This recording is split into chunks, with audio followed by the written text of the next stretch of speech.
Welcome to another episode of Fill in the Blank. I'm here with Tyler Lewis. What's up, Tyler? Nothing much. How are you? I'm doing good. You know what we're going to be talking about today? No. What comes to your mind when I say the words General Butt Naked? Oh, horrible, horrible things. Oh, well, explain to me these horrible things. Such as military fraternization. You know? You got that from General Butt Naked? Yes, I did. Explain. Well, General Butt Naked, just someone taking advantage of somebody, and he's just like, you know what? Come on. Okay. I'm in command. I don't think anybody who is normal or has a functioning brain would have got General Butt Naked and then thought of defragmentation. But I'm glad your brain went there, I guess. General Butt Naked, his name was actually Joshua Milton Bahali, born September 30th, 1971, often known by his basic name, General Butt Naked, is a former commander of forces under the wider control of Liberian, whatever you want to say, how you prefer, warlord Roosevelt Johnson. Bahali was known for his violence and atrocities during the First Liberian Civil War in the early 1990s, once described as the most evil man in the world. Bahali said in 2008 that he killed at least 20,000 people and carried out regular human sacrifice and cannibalism of children. Oh! So take a deep breath on that. You were a little bit off on your original guess of what General Butt Naked was. Just a little bit. So this guy has killed, at least he came out saying in 2008 that he killed 20,000 people and carried out regular human sacrifice and cannibalism of children in Liberia. What are your thoughts on that? It's atrocious. It's terrifying. You believe he should burn?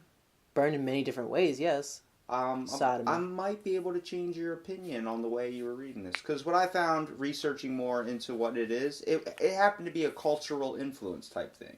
Mm-hmm. You know how in some cultures where, first of all, you know the idea of the moral compass, which way, whose sides of morality, but based on what's good and what's bad.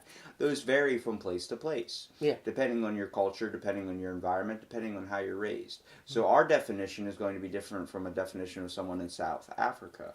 Yes. But, so, in his eyes, he did not see this as a bad thing. He sees this as something that they had to do. A lot of what the Mayans did you know, like, the Mayans, when they did that soccer game, like when they're kicking the heads or kicking the ball on the ground, the winner would be killed and eaten by the rest of the village. Do you know why? No.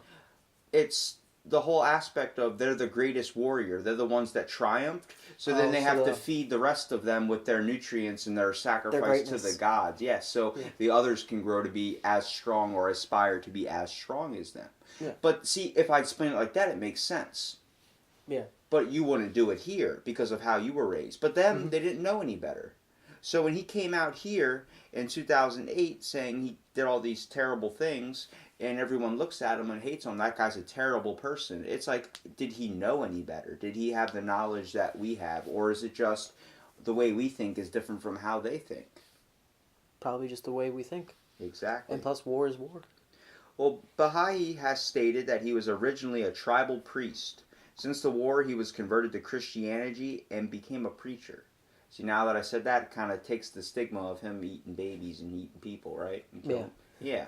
He went to Christianity. See, that's seen in our good view. That's seen as our moral side of being, he found God, so he knew that he was wrong for killing all those people, so he shouldn't have to suffer. The whole thing gets enlightened or cleared up in a way, like a cover-up. Mm-hmm. So he's a member of the Sarpo tribe in Liberia. He states that he was initiated as a tribal priest at the age of 11 and participated in his first human sacrifice. Already saying that right there. He was 11 years old when he was brought into this community. Imagine you're so young, first of all. You want to talk about childhood imprinting. Yeah. Imagine, like, someone teaches you how to do something when you're little and this is what you're supposed to do, you're going to grow up to think this is how you're supposed to do things. This is like, it's brainwashing in a way, in our eyes at least, but Yeah. to them that's part of their culture, that's part of their heritage. Same thing with the African neck rings where the women wear those and their literally necks get expanded out. If they take the rings off, their head will fall off. Like, that's how bad it is. They die, you know. It's how they choose to live to symbolize their religion or symbolize their culture. Much people, like, I wake up every day and go to church. They live religiously by that. They believe that that's what they have to do. It's anything that the mind is so easily persuaded and so warped by different cultures and different environmental influences. It just fascinates me that everyone can be so quick to judge or closed off on someone else's just idea, I guess, or someone's life, seeing that's a terrible person. Like, maybe he just didn't have the education that you have when it came to how your culture is developing. There's a reason why some cultures prosper, and there's a reason why some cultures don't. But just fade. It's weird how we can all take things from other cultures and implement it in our own ways. Like how we believed that the world was going to end in 2012. And it was really just the end of the Mayan calendar. Like, that was a big thing. Why are we trusting the Mayans when they're eating warriors and sacrificing them and getting their blood and nutrients? And they used, like, they did some insane stuff. And not to get all into the Mayans, but, you know, you gotta realize the whole idea of General Butt Naked being, you know, just is being unknowing and culturally not developed into what our society is. So it's probably more difficult for him to come into our society. Yeah. I know that was me just ranting, but it's okay. It's true. So, during the 3-day ritual that when he was a teen, that followed, Baha'i says that he had a vision in which he was told by the devil that he would become a great warrior and that he should continue to practice human sacrifice and cannibalism to increase his power. So every person he ate, he believed he'd become more powerful. Yeah. You think after 20,000 people, you might be... You know, like, roided up. You might be like Zeus or something where you can just crush a car. Yeah. Yeah. In your free time or something. Well, the Kron elders later appointed him as high priest, a position that would lead him to become the spiritual advisor to the Liberian president Samuel Doe. Baha'i adhered to a complex traditional belief system as the Kron priest. Baha'i himself said, "I was a high priest for the biggest god under the Kron tribe," and the late Samuel K. Doe, being a fellow tribesman, was automatically placed under my jurisdiction. I also placed Nimbawe amongst the first 3 high-ranking gods in West Africa's Black Witch Coastal Line Division. So, where we have secret societies, and we have orders like the priesthood, and we have the Pope, we have this. This is what he was seen as, like a high priest, which was a main thing back in the day. If you play any old school type video game like that has to deal with old school history, like mysticism or the witchcraft arts or something like that, it all stems down to secret societies, and there's different guilds and stuff you can join that have a different combination of things you can learn. And there's always different ranks inside the thing. Same thing with the church. There's different rankings in the church. I think the most religiously ranked thing is, besides Catholic, is Scientology. You have to pay to get rank. Like, that's what it is. Money is power in that situation. Yeah. Now, so diving into that, like, do you believe that do you believe all of them believe in the religion that they're focusing on for all religions? Or do you believe that it's just a power thing? Because it can be consumed up into both. I do think it's more both, but it depends on the person. There's a lot of people going for power, and they'll just seek power and say whatever they want so they can get power. And then there's some people that are devote themselves to that religion. It's kind of like you gotta sense the bullshit in a way. Yeah. Do you believe in a higher power or a spiritual way where you can see spirits? I believe in spirits and like ways you can see into spirits. And do you believe that they're actual spirits, or do you believe in their actual reconnaissance, or like a echo left here? I think a little bit of both. It's something we don't really understand yet because we haven't really accepted the science about it. We don't really understand it. We can't even confirm or deny that it exists. Well, so Nimbawe was Baha'i's idol who, according to him, demanded ritual sacrifice. Baha'i would come to believe that Nimbawe was the devil. He said that Kron tribes select leaders based upon physical prowess rather than birthright. See, in that line right there where it says Nimbowe was the devil, that was his belief. That was General Butt Naked's belief, that Nimbowe was the devil. Yeah. He idolized him. So you're hearing words. So the people, when we look at that, we're like, that dude's an idiot. Why would he think, why would he think someone's the devil? The devil's this giant red being or whatever, or seductive mistress, however you want to, you take your view from that. But we also compare Hitler to the devil. We compare Hitler to many things. And the fact that, they looked at Hitler, all the Germans and all the people like that, looked at him as a god, looked at him as a man that had all the answers and stuff, and then, it was wrong. It seems like society, whether it's in any culture, there's mistakes of the same magnitude, just in different ways. Yeah, different person. It's always a different person, but it's same mistakes. Different strokes for different folks. So, the selection process takes place through an annual fight.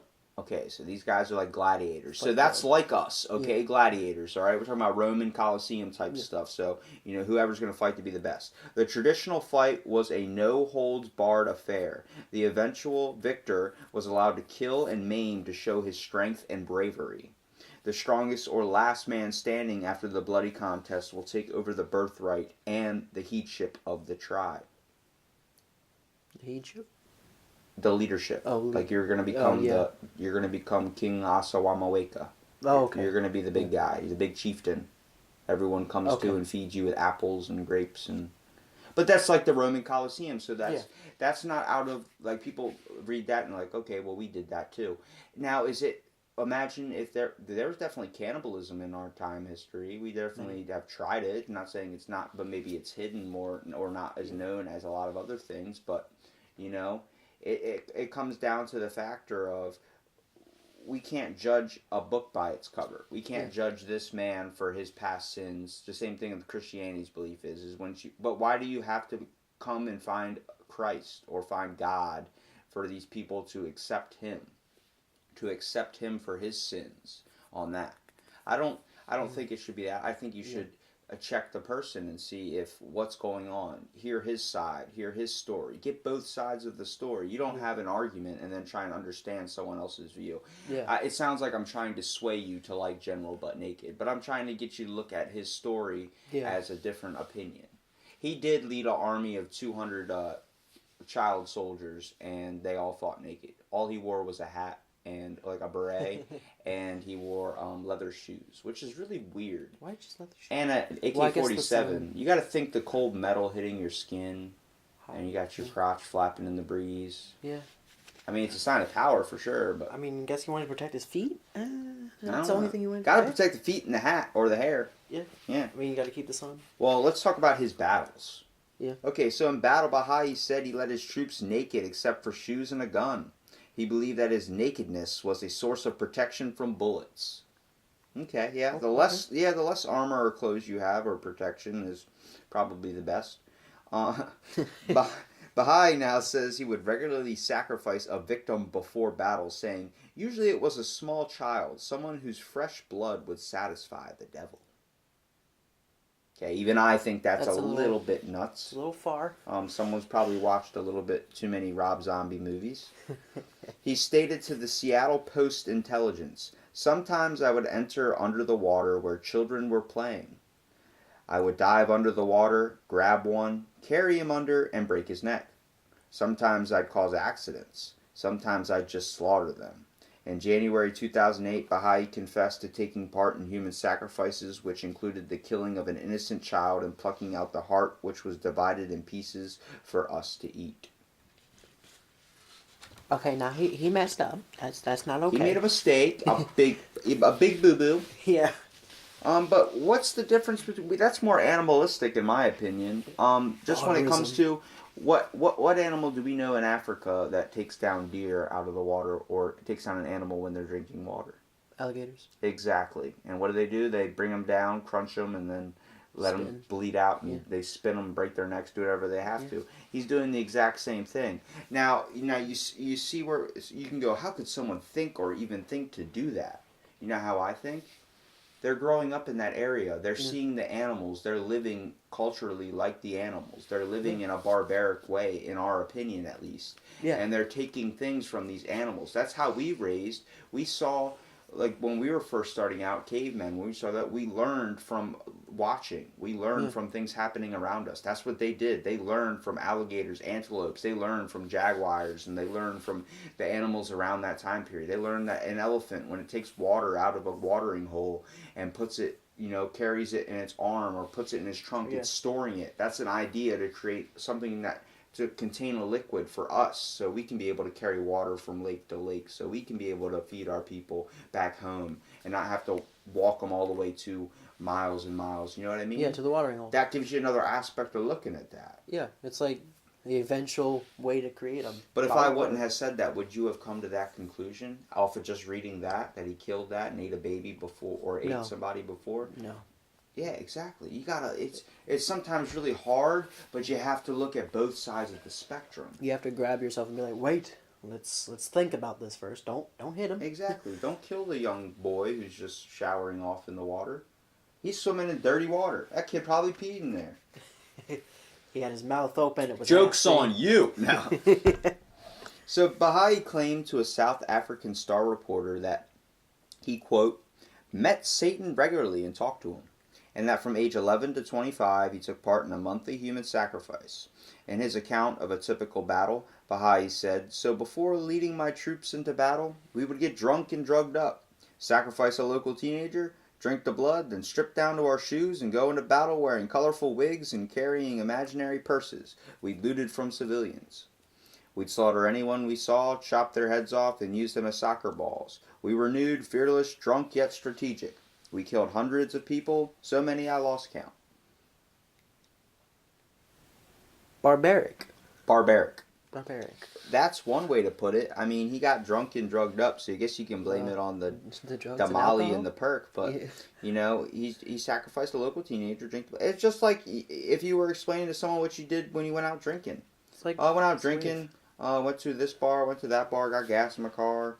Oh yeah, I was driving drunk. It's like doing stuff like that. Like, okay, that kind of seems like all right, but then we're talking about this, and it's like that's their culture. They drive a cheetah or drive a some type of what is it, animal Land Rover? I hope they don't drive Land Rovers out in South Africa at this time. This is like 1990. Tell me you got Land Rovers? Yeah, the old school Land Rovers. They've had Land Rovers. This is Africa, bruh. I doubt people even had that much of it in America. So Baha'i also purported that during this period, he had magical powers that made him invisible, and a special power to capture a town single-handedly, then call on his troops afterwards to clean it up. Some of Baha'i's soldiers, often boys in their early teens and younger, would enter battle naked. Others would wear women's clothes. In June 2006, Baha'i published his autobiography that included pictures of him fighting with a rifle wearing nothing but sneakers. So he had the fresh Jordans. He had his kicks. But he was completely naked. We would see that person on the street and be like, that guy's mentally unstable. You would picture him rubbing like crap on the walls during the subways of New York City or someplace where there's like bums and people hallucinating. Maybe that guy's just culturally different. Two big guys carrying him in a straitjacket. It's okay. He would be locked up. Well, during the First Liberian Civil War, he led a mercenary unit, many of whom were child soldiers, where it was known as the Butt Naked Brigade. They were funded by Roosevelt Johnson and fought alongside the ULIMO militia against militias led by Charles Taylor and Prince Yormy Johnson. ULIMO was loyal to Samuel Doe, who was captured and executed personally by Johnson. Taylor eventually took control of the country. Now, these are not our people we know. These are not our president. He's not talking about Roosevelt. Or anything. He's talking about, these are names of warlords back then. Yeah. Or in Africa. So his conversion to Christianity in 1996. Any thoughts before going into that? How do you feel about General Butt Naked right now? He's an interesting character. He definitely made mistakes, but at the same time, he didn't know any better? Is that how you feel? Kinda. I mean, I think he might have been a little bit unhinged. I believe he's a little bit more primal at this point in his life. He doesn't understand the full basics of society's notions yet, because he hasn't conformed into society. Yeah, he's not really into the full, like, oh, it's gonna cities. Obviously, I shouldn't be killing teenagers and eating their hearts. Yeah. So, his conversion to Christianity. Baha'is' rampage ended in 1996 when the civil war in Liberia was coming to a close. He states his conversion was bolstered by a church in Liberia where a bishop Kunkun is pastor. They claim to have heard from God to fast 54 days for his deliverance. Do you know what fasting is? Yes. It means you don't eat. You don't eat or anything. That is terrible. For 54 days. We talk about Gandhi, but I don't even know if that's possible. I don't think it is, but they don't have much food to begin with. But that's the same thing. See, they're talking about this to be able to see God, to be able to hear Him. That's what you have to do. You have to not eat or do anything. You have to be pure and solidified for 54 days. Yeah. That's the same thing with a lot of road to enlightenment when it came to Egypt. They mummified you and they put you in a coffin. And you had to lay in the coffin for weeks and weeks and weeks. And at a certain point, basically at the brink of death, where people talk about seeing the veil or seeing a higher power. Yeah. That's what it might be. Either it might be a hallucination, but it might be like you've reached a sense of enlightenment when you've gotten to the point of not nourishing yourself and becoming more pure, which is the idea with a lot of things. Like Gandhi did the same thing too. He believed that he wasn't going to eat until a certain thing was going to be established. And it was like the powers people's beliefs can have in a system really affect how we look at things and our morality in a way. So after the fast, they claim God gave them spiritual powers to infiltrate his coven in the city of Liberia and preach to him. Shortly after, he had a theophany in which Jesus Christ appeared to him as a blinding light, spoke to him as a son, and told him that he would die unless he repented his sins. Well, how do you think he got to that? I know that he thinks he heard God to go and preach the word of God, but how did he come to the conclusion that he knew he was going to hell? Do you think that he just became more evolved in society? This is 6 years after he did all these crimes and stuff. 6 years after? So you think that's enough time for someone to learn from their mistakes? Because that can be tossed the same way could be with guilt. And he might have not been off substances. We don't know. What do you mean by guilt? He might have started to... He didn't know any better, so how would he have guilt?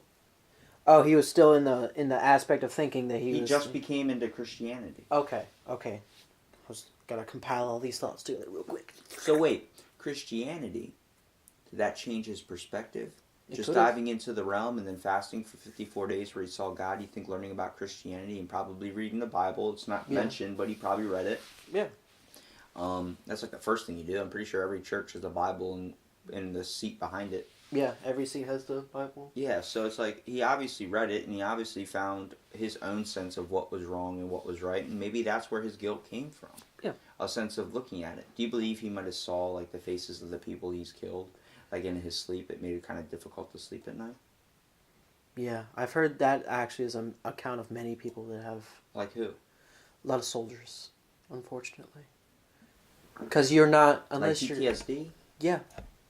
But it's also... that can be linked with night terrors too. It could be.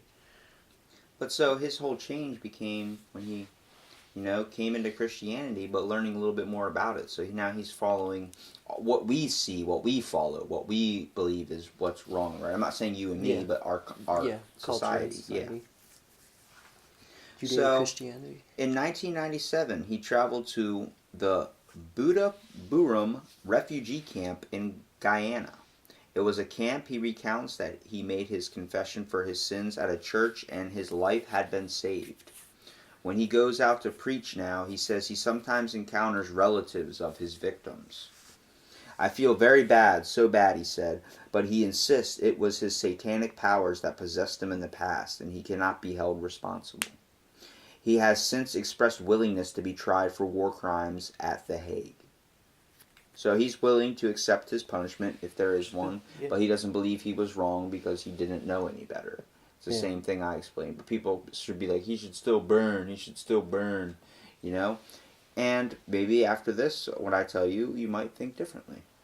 So Bahari is now the president of the End of Time Train Evangelistic Ministries Incorporated, with headquarters in Liberia. He is married to Pastor Miss Josie and has 4 children: Michelle, Joshua Milton Jr., Janice, Marva, and Jackie Mary Beth. For a few years, he was estranged from his family and hiding in Guyana due to his fear of reprisals from his victims and or relatives. So he hid away with his family in fear that he was going to be killed. Yeah. And then in 2004, Liberian American director Gerald Barkley traveled to the Budaburam to shoot a documentary, which included interviews with Bahali. In January 2008, Bahali returned to Liberia from Guyana and said before the Truth and Reconciliation Commission of Liberia that between approximately 1980 and 1996, he and his men were responsible for deaths of more than 20,000 people. So after all this time of being dived into the world of Christianity and becoming, more influenced by that, and then also being just afraid all the time and constantly living with the guilt and the trip of all his victims and their families just wanting justice, he finally comes over and then admits to all of his war crimes. So although the TRXC accepted that figure, Norris Tway, the information minister of Liberia, has since disputed that Bahali was responsible for that many deaths. Bahali was the subject of a 2010 documentary film, True Stories, The Redemption of General Butt Naked, by the Sundance Institute, produced and directed by Eric Strauss and Daniel Anastasian. So on October 2016, Bali appealed to donors to donate $500,000 to his Journeys Against Violence NGO, which trains child soldiers and drug addicts in farming and construction. While asking for forgiveness, Mr. Bali says he is ready for whatever the TRC decides to do with him. I could be electrocuted, I could be hanged, he said, but I think forgiveness and reconciliation is the right way to go. He also urged other former fighters to confess their doings because wherever they go, there is a stigma on them. But another former warlord, Prince Johnson, said he will not appear before the commission unless he is compelled to do so. Mr. Johnson, now a senator, led the forces who tortured and killed the President Doe in 1990. The video of his brutal killing is still on sale in Liberia. He says that he has already made his peace with the Doe family, but would testify at the TRC if they lodged a formal complaint. So you hear all these things about General Butt Naked. Mm-hmm. He comes into Christianity after hiding away and living with his guilt for so long, and just understanding that they want recognition. The family wants someone to pay for what their crimes. It's a lot of what we experience when we put people on death row. We want someone to pay. If you lose somebody, you want someone to pay. Someone has to suffer. Someone has to get something. It's a cruel way that our society lives. Someone has to pay the piper. Now, it's 2016, and they still haven't decided his full death sentence. They haven't decided if he's going to pay for it, if they're going to kill him, if he's going to accept the death sentence. And the death sentence is getting changed constantly. But it's been all these years after these it's been like 20 something years since his thing. But he's changed. He's literally donated $500,000 to his Journeys Against Violence NGO, which trains child soldiers and drug addicts in farming and construction. He's revolutionizing the way they've been treated and the way they've been influenced and brainwashed, in a way, mind controlled, to fight at this young age when they should just be playing with toys and blocks, but instead helping themselves build themselves up as a country and becoming more stable. After being here, he probably took that in and took that that information, that evidence, that support. Like, they're doing well because they're living a normal, what we can classify as a normal lifestyle that works. There's a reason some countries are doing better than others. Maybe the culture in China is better than the one we have here. Obviously, in some ways it is, and obviously in some ways it's not what we're used to, so we wouldn't be open to it. But I think you should be open to all realms of interpretation in both sides of the story on any subject. Yeah. So overall, what's your thoughts now from learning all this information about General Butt Naked, how he killed all these kids, did it for fun, believed he was like a god, or believed he was, the devil and all this stuff, and then coming out to be Christian and wanting to pay for his own sins after just being constantly guilted, and he's helping out the society and basically rebuilding what he destroyed. How do you feel about him now? Well, I do think he does need to have some sort of punishment where it doesn't have to be the death sentence. It doesn't have to be imprisonment. It could be every dime he earns could go to improving what he destroyed. Sounds like that's what's happening, though. Sounds Yeah, like so that's what. But he's doing it on his own without Yeah. being told to. Yeah. So what's the punishment? For some people are going to want punishment for him. Yeah. What do you see? Do you believe, if I ask you right now, what should we do about this guy after reading him? What do you believe we should do? It doesn't have to be a punishment. It doesn't have to be anything. You can believe that he learned a lesson. You can believe that he did, or you can believe that he After 20,000, No, you don't believe. No. 20,000 people. Yeah, then no, because that's too many lives, too many hurt families. There's too many lost Too many children. faces. Yeah. Yeah. Well, that's what makes the decision so hard, especially for a committee. Yeah. Or just a group of people to come into thoughts. You got to have multiple, obviously, outputs or multiple things, but who really judges in the end? We don't know. We don't know. Exactly. And it's when you're having a group of people decide your fate, do you believe that's right? Do you believe that's what should happen? Or do you believe that it's if he accepts that as his choice, then that's what should happen? I think it should be decided by a committee of his peers. But also, like... No, I think maybe just the committee of his peers. I mean, just It's him a tough accepting... question. Yeah. I mean, yeah, it's hard to... You got to look... Really, anybody that listens has to make their own... Everyone's going to have their own opinion. It's like religion. Everyone's going to have their own opinion on what's real, what's not, what's right, what's wrong. We all have our own moral compass, and it depends and varies on place to place. Yeah. But what's your idea of being moral in this situation?